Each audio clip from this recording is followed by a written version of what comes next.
दूसरा है विकर्म। विकर्म उसे कहते हैं जो श्रुति स्मृति युक्त कर्म भी ना करे, यानी कर्म धर्म भी ना करे और भगवान की भक्ति भी ना करे।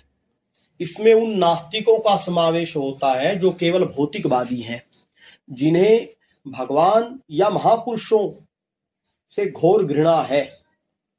उन विकर्मियों के विकर्म का परिणाम नरक आदि यातनाएं हैं। उन्हें स्वर्ग की प्राप्ति भी नहीं होती एवं ईश्वर प्राप्ति भी नहीं होती। जब तक जीवित रहते हैं इंद्रियों के विषयों में आसक्त होने के कारण उच्छृंखलतावश मनमाने कर्म करते हैं और मरने के पश्चात आसुरी योनियों में पटके जाते हैं। आसुरीं योनि मापन्ना मूढ़ा जन्मनि जन्मनि माम प्राप्येव कौन्तेय ततो यान्त्यधमां गतिम। इसलिए विकर्म तो कर्म से भी अत्यंत निंदनीय है। साधारणतः विकर्म को पाप कहा जाता है और कर्म को पुण्य कहा जाता है। वस्तुतः पुण्य कर्म और पाप कर्म दोनों ही बंधन कारक हैं। वेद कहता है पुण्य से स्वर्ग मिलता है, पाप से नरक मिलता है, एवं दोनों के संयोग से ये मृत्यु लोक की यह देह प्राप्त होती है। इतना ही अंतर समझ लीजिए कि स्वर्ग सोने की जंजीरों की बेड़ियां हैं और कुछ दिनों में पुनः 84 लाख योनियों की बेड़ियां पड़ जाएंगी, और नरक लोहे की बेड़ियां हैं। इन स्वर्ग नरक आदि लोकों में केवल कर्म फल भोगना पड़ता है, कर्म करने का अधिकार नहीं है। अतएव ये दोनों त्याज्य है। तीसरा है अकर्म। अकर्म उसे कहते हैं जिससे हृदय से तो भगवान की भक्ति की जाए, किंतु शरीर के द्वारा श्रुति और स्मृति विहित कर्म भी किए जाएं, यानी कर्म धर्म तो किए जाएं लेकिन मन से ईश्वर की भक्ति की जाए। इसी अकर्म या कर्म योग का उपदेश गीता में अर्जुन को दिया गया है। भगवान ने अर्जुन को कहा कि तू युद्ध कर ऐसा भी ना कर और युद्ध ना कर ऐसा भी ना कर, यानी तू युद्ध करेगा तो कर्म हो जाएगा, उसका परिणाम स्वर्ग मिलेगा, पृथ्वी मिलेगी, और यदि युद्ध ना करेगा तो विकर्म हो जाएगा तो तुझको नरक मिलेगा। इसलिए तू युद्ध ना कर, यह भी ना कर, और युद्ध कर, यह भी ना कर। तो क्या करे? तू अकर्म कर। अकर्म माने तस्मात् सर्वेषु कालेषु माम अनुस्मर युद्ध च। निरंतर मन मुझ में लगा करके कर्म कर। तात्पर्य यह है कि मन से ईश्वर में अनुराग हो एवं शास्त्रोक्त कर्म भी हो, वही अकर्म या कर्म योग कहलाता है। इससे ईश्वर भक्ति का फल तो ईश्वर प्राप्ति मिलेगा, जिससे माया निवृत्ति हो जाएगी और परम आनंद की प्राप्ति हो जाएगी, और कर्मों का फल कुछ नहीं मिलेगा, क्योंकि केवल उस कर्म का फल मिलता है जिस कर्म में मन का लगाव होता है। जब मन का लगाव भगवान में रहेगा तो स्वभावतः मन कर्म में न रहेगा, तब कर्म के फल के पाने का या बंधन होने का प्रश्न ही नहीं उपस्थित होता। अस्तु कर्म योग वंदनीय है। कर्म योग की सब जगह प्रशंसा की गई है। चौथा है कर्म संन्यास। कर्म संन्यास उसे कहते हैं जिसमें ईश्वर भक्ति तो कर्मयोग की भांति ही होती है, कर्मयोगी की भांति ही होती है, पर वेद प्रतिपादित कर्म ना हो। ऐसा कर्म सन्यासी भक्ति योग के फल के अनुसार ईश्वर प्राप्ति का पूरा लाभ कर लेगा, और क्योंकि कर्म करेगा नहीं, अतएव उसके फल भोगने का अथवा ना भोगने का प्रश्न ही नहीं उठता। इस प्रकार कर्मयोगी की भांति कर्म सन्यासी भी शास्त्र वेदों एवं आप्त महापुरुषों द्वारा वंदनीय है। अब प्रश्न यह उठता है कि कर्मयोगी एवं कर्म सन्यासी दोनों ही को जब एक ही फल की प्राप्ति होती है, अर्थात दोनों ही ईश्वर भक्ति करते हैं, अतएव दोनों ही ईश्वर प्राप्ति के परिणाम को प्राप्त करते हैं, तो फिर कर्म योगी का कर्म करने का प्रयास तो व्यर्थ ही है। अस्तु जब उसका कोई फल ही नहीं मिलेगा तो कर्म का भार क्यों वहन किया जाए। तो भगवान श्री कृष्ण अर्जुन को समझाते हुए उत्तर देते हैं, संन्यासः कर्म योगश्च निःश्रेयस्करावुभो तयोस्तु कर्म संन्यास कर्म योगो वशिष्यते। कर्मयोगी एवं कर्म सन्यासी दोनों ही कृतार्थ होते हैं, किंतु फिर भी कर्म योग का मार्ग कर्म सन्यास से श्रेष्ठ है। वह श्रेष्ठता क्या है? इस प्रश्न के उत्तर में भगवान कहते हैं कि संसार का यह नियम है कि वे बड़ों का अनुकरण करता है, बड़े ही छोटों के लिए मार्ग प्रशस्त करते हैं। हे अर्जुन, यद्यपि तू जानता है कि मेरा कौन सा प्रयोजन अवशिष्ट है जिसके हेतु मैं कुछ भी कर्म करूं, क्योंकि मैं तो पूर्ण काम हूं, फिर भी देख मैं कर्म करता हूं। कारण यह है कि यदि मैं कर्म ना करूं तो लोग मेरा ही अनुसरण करेंगे, जिसके परिणाम स्वरूप खतरे में पड़ जाएंगे। अतएव मैं लोक हिताय कर्म करता हूं, ताकि अनुसरण करता लोग उससे लाभ उठाएं। इसलिए मैं कर्मयोगी को श्रेष्ठ मानता हूं। इसलिए तुझसे भी कह रहा हूं कि तू कर्मयोगी बनकर कर्म कर। आपको शंका हो सकती है कि कर्मयोगी का अनुसरण करने वाला जैसे ईश्वर प्राप्ति करेगा, वैसे ही कर्म सन्यासी की नकल करने वाला भी तो ईश्वर प्राप्ति ही करेगा, तो उसमें हानि या खतरे की क्या बात है। बात यह है कि अनुसरण करने वाला सदा बहिरंग नकल ही करता है, अंतरंग नकल नहीं कर पाता। अब सोचिए, यदि कर्मयोगी का अनुसरण करता बहिरंग अनुकरण करेगा तो कर्मी बनेगा। अंतरंग अनुकरण अर्थात ईश्वर भक्ति का अनुकरण ना करेगा, किंतु यदि कर्म सन्यासी का अनुकरण कोई करेगा तो उसके बहिरंग का अनुकरण अर्थात कर्म न करने का अनुकरण ही तो करेगा, किंतु अंतरंग जो ईश्वर भक्ति है उसका अनुकरण ना करेगा। तो परिणाम ये होगा कि ईश्वर भक्ति एवं कर्म दोनों से ही वो रहित तो होकर के विकर्मी बन जाएगा। आप कह सकते हैं कि अच्छा, यदि हम यह भी मान ले कि कर्म योगी का नकलची कर्मी एवं कर्म सन्यासी का नकलची विकर्मी बना, तो इनमें अंतर क्या है? कर्मी को स्वर्ग मिलेगा, वो भी अंत में दुखमय है। हाँ, बात तो साधारण बुद्धि से ठीक सी है, किंतु फिर भी इतना विचारणीय है कि विकर्मी से कर्मी श्रेष्ठ है, क्योंकि वह उच्छृंखल नहीं रहेगा। जैसे ही उसको कोई संत मिल जाएगा और समझा देगा कि तू ऐसे ही कर्म किए जा, किंतु इन कर्मों को ईश्वर अर्पित करते हुए मन का लगाव ईश्वर में किए जा, तो उस कर्म का भी फल ना बनेगा, अर्थात वह कर्म योग बन जाएगा।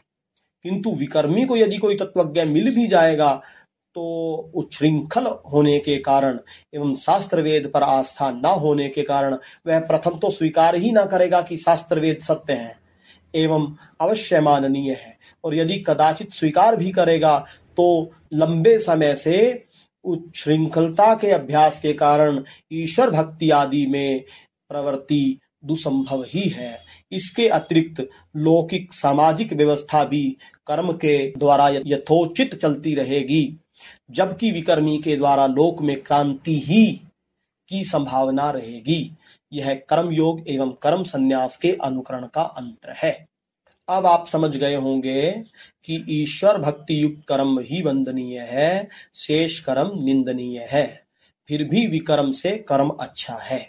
एक बात और भी प्रमुख रूपेण विचारणीय है, वह यह है कि जैसे कर्मी को वेद विधि के थोड़े उल्लंघन से भी दंड मिलता है, वैसे कर्म योगी को दंड मिलने का प्रश्न नहीं है। अर्थात साधक कर्मयोगी यदि कुछ थोड़ी भी विधि का पालन करता है तो भी वह श्रेष्ठ बनकर लाभ पहुंचाता है। उन्हें जब परिपक्व कर्मयोगी बन जाता है तब तो कर्मफल भोगने का प्रश्न ही समाप्त हो जाता है। अतएव शास्त्र वेदों एवं अन्य अन्य आप्त ग्रंथों ने जो कर्म धर्म का खंडन किया है वह एकमात्र उन्हीं कर्मों के विषय में है जो ईश्वर को पृथक करके केवल कर्म के द्वारा ही कर्म बंधनों को समाप्त करने की योजना बनाते हैं, किंतु ईश्वर भक्ति युक्त कर्म तो परम वंदनीय है, उनसे अपना तो पूर्ण लाभ होता ही है, साथ साथ अनुकरणकर्ता का भी लाभ होता है। इसलिए यहाँ पर ध्रुवदास जी भक्तिहीन जो कर्म है उन्हीं की काट बता रहे हैं, भक्ति युक्त कर्मों के लिए नहीं। कह रहे हैं जिन्होंने भक्ति नहीं की, जिन्होंने श्री कृष्ण नाम नहीं लिया, उन्होंने बहुत बड़ा आकाश अपना कर लिया। जो धर्म कर्म में लगे रहे और कृष्ण नाम को छोड़ दिया। अब उदाहरण बताते हैं। दान पुण्य नृग नृप बड़ कियो, सोले अंध कूप में दियो। एक नृग नाम के राजा हुए हैं जिन्होंने बहुत दान किया और उसमें थोड़ी सी गलती होने के कारण उनको अंधकूप में गिरना पड़ा। राजा नृग का चरित्र श्रीमद् भागवत के 10वें स्कंद के 64वें अध्याय में वर्णित है। शुकदेव परमहंस जी कहते हैं कि हे परीक्षित, एक दिन सांब, प्रद्युम्न, चारुभानु और गद आदि यदुवंशी राजकुमार घूमने के लिए उपवन में गए। वहां बहुत देर तक खेलते खेलते उन्हें प्यास लग गई। अब वे इधर उधर जल की खोज करने लगे। वे एक कुएं के पास गए। उसमें जल तो था नहीं। एक बड़ा विचित्र जीव दिख पड़ा। वह जीव पर्वत के समान आकार का एक गिरगिट था। उसे देखकर उनके आश्चर्य की सीमा न रही। उनका हृदय करुणा से भर आया और वे उसे बाहर निकालने का प्रयत्न करने लगे।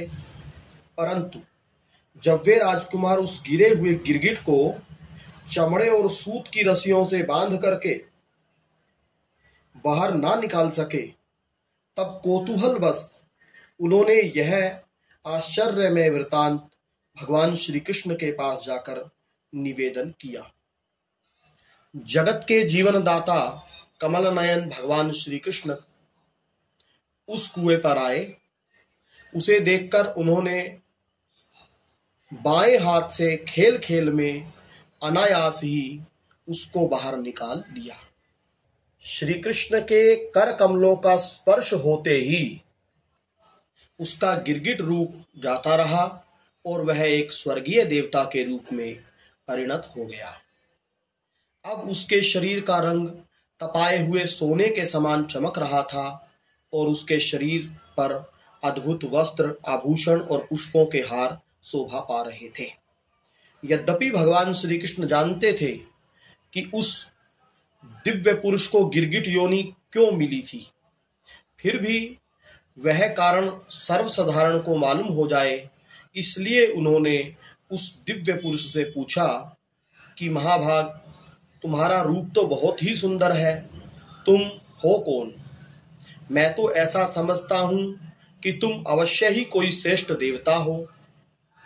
हे कल्याण मूर्ते, किस कर्म के फल से तुम्हें इस योनि में आना पड़ा था? वास्तव में तुम इसके योग्य नहीं हो। तुम्हारा वृतांत हम लोग जानना चाहते हैं। यदि तुम हमको वह बतलाना उचित समझो तो अपना परिचय अवश्य दो। शुकदेव जी कहते हैं कि भगवान श्री कृष्ण के इस प्रकार पूछने पर तब राजा नृग ने भगवान को प्रणाम करके कहा कि प्रभो, मैं महाराज इक्ष्वाकु का पुत्र राजा नृग हूं। जब कभी किसी ने आपके सामने दानियों की गिनती की होगी, तब उसमें मेरा नाम भी अवश्य ही आपके कानों में पड़ा होगा। आप समस्त प्राणियों की एक एक वृत्ति के साक्षी हैं। भूत और भविष्य का व्यवधान भी आपके अखंड ज्ञान में किसी प्रकार की बाधा नहीं डाल सकता। अतः आपसे छिपा ही क्या है, फिर भी मैं आपकी आज्ञा का पालन करने के लिए कहता हूं।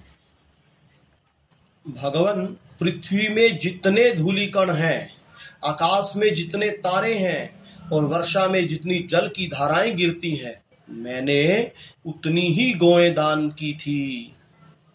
वे सभी गायें दुधारू, नौजवान, सीधी, सुंदर, सुलक्षणा और कपिला थी।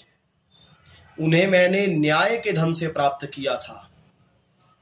सबके साथ बछड़े थे, उनके सींग में सोना मढ़ दिया गया था और खुरों में चांदी।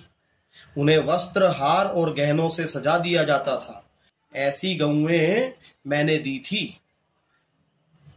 मैं युवावस्था से संपन्न श्रेष्ठ ब्राह्मण कुमारों को, जो सद्गुणी, शील संपन्न, कष्ट में पड़े हुए, कुटुंब वाले, दंभ रहित, तपस्वी, वेद पाठी, शिष्यों को विद्या दान करने वाले तथा सच्चरित्र होते, वस्त्राभूषणों से अलंकृत करता और उन गायों का दान करता। इस प्रकार मैंने बहुत सी गायें, पृथ्वी, सोना, घर, घोड़े, हाथी, दासियों के सहित कन्याएं, तिलों के पर्वत, चांदी, तैया, वस्त्र, रतन, गृह सामग्री और रथ आदि दान किए। अनेकों यज्ञ किए और बहुत से कुएं, बावली आदि बनवाए। इतना दान राजा नृग ने किया। एक दिन किसी अप्रतिग्रही अर्थात दान न लेने वाले तपस्वी ब्राह्मण की एक गाय बिछुड़कर मेरी गायों में आ मिली। मुझे इस बात का बिल्कुल पता न चला, इसलिए मैंने अनजान में ही उसे किसी दूसरे ब्राह्मण को दान कर दिया। जब उस गाय को वे ब्राह्मण ले चले, तब उस गाय के असली स्वामी ने कहा कि यह गाय मेरी है। दान ले जाने वाले ब्राह्मण ने कहा कि नहीं, यह तो मेरी है, क्योंकि राजा नृग ने मुझे इसका दान किया है। वे दोनों ब्राह्मण आपस में झगड़ते हुए अपनी अपनी बात कायम करने के लिए मेरे पास आए। एक ने कहा कि यह गाय अभी अभी आपने मुझे दी है। दूसरे ने कहा कि यदि ऐसी बात है तो तुमने मेरी गाय चुरा ली है। उन दोनों ब्राह्मणों की बात सुनकर के मेरा चित्त भ्रमित हो गया। मैंने धर्म संकट में पड़कर उन दोनों से बड़ी अनुनय विनय की और कहा कि मैं बदले में 1 लाख उत्तम गायें दूंगा। आप लोग मुझे यह गायें दे दीजिए। मैं आप लोगों का सेवक हूँ। मुझसे अनजान में यह अपराध बन गया है। मुझ पर आप लोग कृपा कीजिए और मुझे इस घोर कष्ट से तथा घोर नरक में गिरने से बचा लीजिए। तो ब्राह्मण ने कहा, मैं इसके बदले कुछ नहीं लूंगा। ऐसा कहकर वो गाय का स्वामी चला गया। तुम इसके बदले में 1 लाख ही नहीं 10,000 गायें और दो तो भी मैं लेने का नहीं। इस प्रकार कहकर दूसरा ब्राह्मण भी चला गया। हे प्रभु, उसके बाद आयु समाप्त होने पर यमराज के दूत आए और मुझे यमपुरी ले गए और वहां यमराज ने मुझसे पूछा कि राजन, तुम पहले अपने पाप का फल भोगना चाहते हो या पुण्य का? तुम्हारे दान और धर्म के फलस्वरूप तुम्हें ऐसा तेजस्वी लोक प्राप्त होने वाला है जिसकी कोई सीमा ही नहीं है। तब मैंने यमराज से कहा कि देव, पहले मैं अपने पाप का फल भोगना चाहता हूं।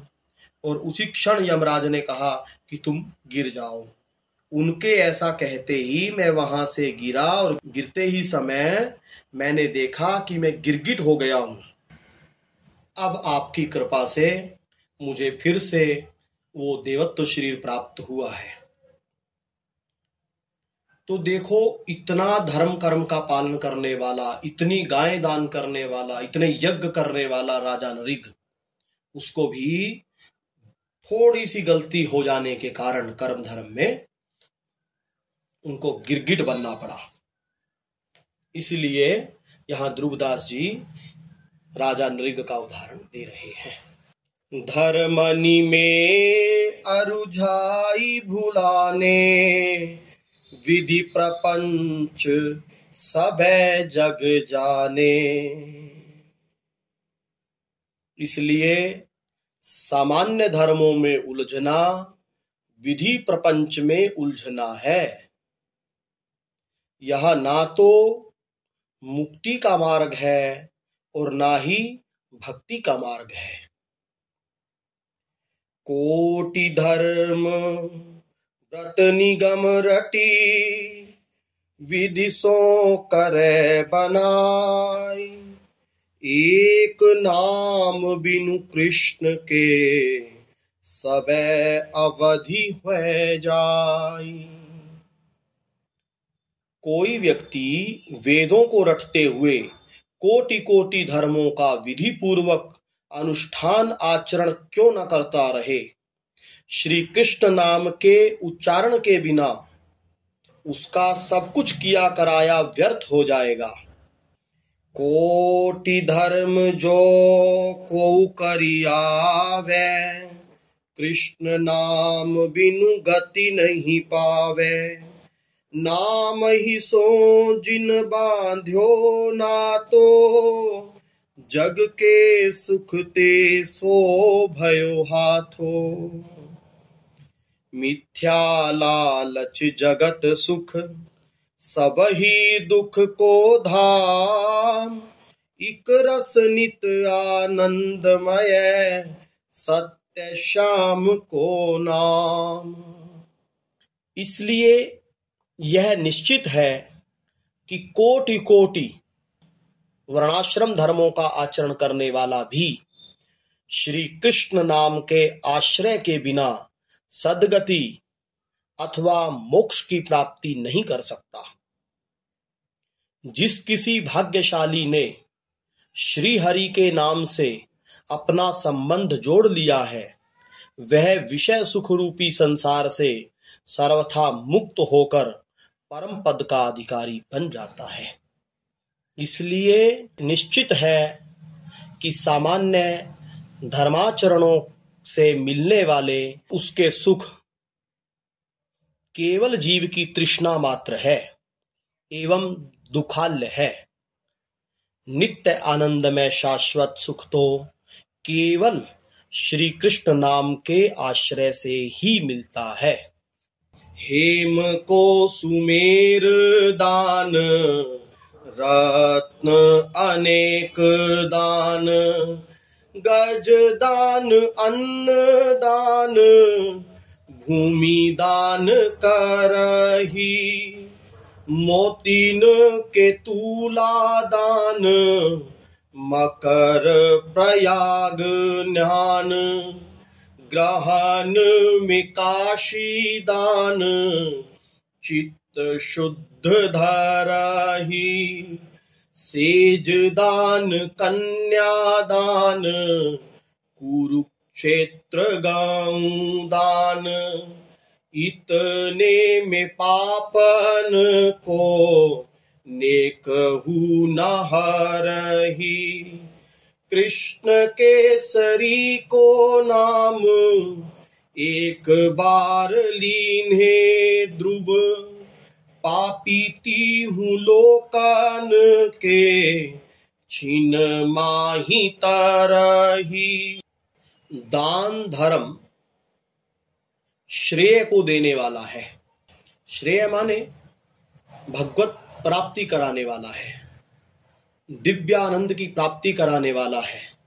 इस विश्वास से कोई सुमेरु के तुल्य स्वर्ण राशि का दान करे, मणि माणिक रत्नों के दान, गज दान, अन्न दान, भूमि दान तथा मुक्ता राशि से अनेक तुला दान करे, प्रयाग जैसे तीर्थ में स्नान करे और काशी में जाकर के ग्रहण के अवसर पर चित्त शुद्धि के निमित्त बहुत दान करे, सैया दान करे, कन्यादान भी करे एवं कुरुक्षेत्र में जाकर शुभ पर्व पर गोदान करे, तो भी इन सारे दानों के पश्चात भी वह सर्वथा पाप से मुक्त नहीं हो पाता।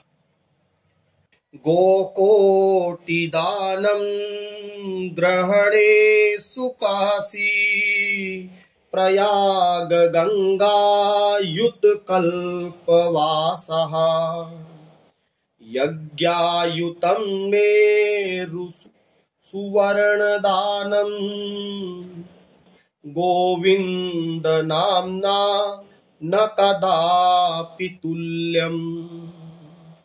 तराजू के एक पलड़े में चंद्र ग्रहण के समय काशी में किए हुए करोड़ों गोदान का फल रख लीजिए। उसी पलड़े में लाखों कल्पों तक के प्रयाग में किए हुए कल्पवास के पुण्य को भी रख लीजिए। उसी पलड़े में विधिवत संपादित यज्ञ में दान किए हुए स्वर्ण के सुमेरु पर्वत के भी पुण्य को रख लीजिए। तत्पश्चात एक बार के लिए हुए गोविंद नाम के पुण्य फल को दूसरे पलड़े में रख दीजिए।